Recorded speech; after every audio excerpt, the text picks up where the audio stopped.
សូមជូនរឿងរុក្ខទេវតាអ្នកមានទ្រព្យសម្បត្តិយស័ក្តិគួររក្សាអ្នកក្រឥតយស័ក្តិក្នុងការកន្លងទៅហើយព្រះបាទព្រហ្មទត្តសោយរាជសម្បត្តិក្នុងក្រុងពារាណសីកាលនោះព្រះពោធិសត្វទ្រង់សោយព្រះជាតិជារុក្ខទេវតាគង់នៅនាដើមឈើមួយក្បែរព្រៃធំមានរុក្ខទេវតាមួយអង្គទៀតអាស្រ័យនៅនឹងដើមឈើធំបំផុតក្នុងព្រៃទីជិតលំនៅរបស់ព្រះពោធិសត្វ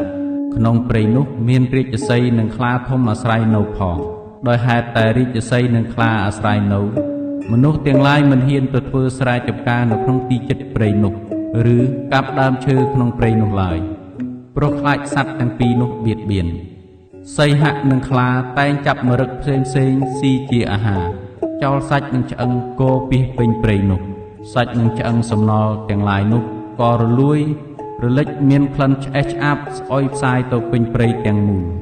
រុក្ខទេវតាដែលនៅនឹងដើមឈើធំជាអ្នកល្ងងខ្លៅមិនយល់ហេតុផលជ្រៅឆ្ងាយបាននិយាយនឹងព្រះពោធិសត្វថា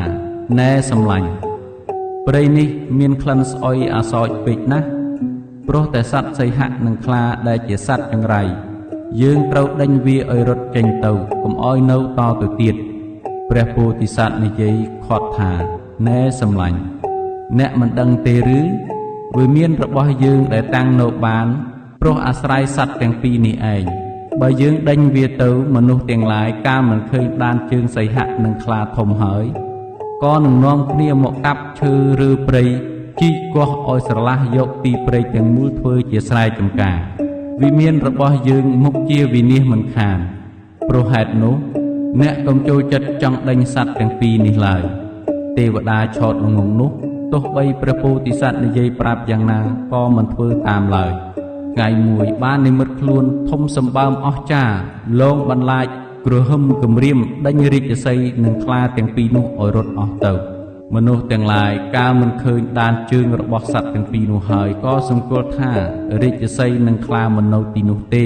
ទើបនាំគ្នាកាប់គាស់ដើមឈើក្នុងព្រៃអស់ជាច្រើនរុក្ខទេវតានោះលុះឃើញដូច្នោះក៏ជួលទៅរកព្រះពោធិសត្វហើយនិយាយថាសម្លាញ់ខ្ញុំមិនបានធ្វើតាមពាក្យរបស់អ្នកខ្ញុំដេញសត្វទាំងពីរនោះឲ្យរត់អស់ទៅឥឡូវពួកមនុស្សដឹងថាសត្វទាំងពីរនោះមិននៅទីនេះទើបនាំគ្នាទៅកាប់គាស់ឈើនៅក្នុងព្រៃអស់ជាច្រើនបើយ៉ាងនេះតើយើងគិតធ្វើដូចម្ដេចទើបស្រួលព្រះពោធិសត្វបានពន្យល់ដឹកនាំប្រាប់ឧបាយថាឥឡូវសត្វទាំងពីរនោះទៅនៅព្រៃឯនេះអ្នកត្រូវទៅបបួលវាឲ្យត្រឡប់មកវិញរុក្ខទេវតាឆោតល្ងងក៏ចូលទៅក្នុងព្រៃនោះតាមពាក្យព្រះពោធិសត្វអង្គុយផ្គងអញ្ជលីខាងមុខសត្វទាំងពីរហើយអង្វរឲ្យត្រឡប់ទៅកាន់ដងព្រៃដដែលវិញសត្វទាំងពីរនោះទោះបីទេវតាអង្វរយ៉ាងណាក៏ដោយក៏បដិសេធយ៉ាងដាច់ខាតថាអ្នកចូលទៅចុះយើងមិនទៅទេរុក្ខទេវតាទល់គំនិតក៏ត្រឡប់ទៅលំនៅរបស់ខ្លួនវិញមនុស្សទាំងឡាយបាននាំគ្នាជីក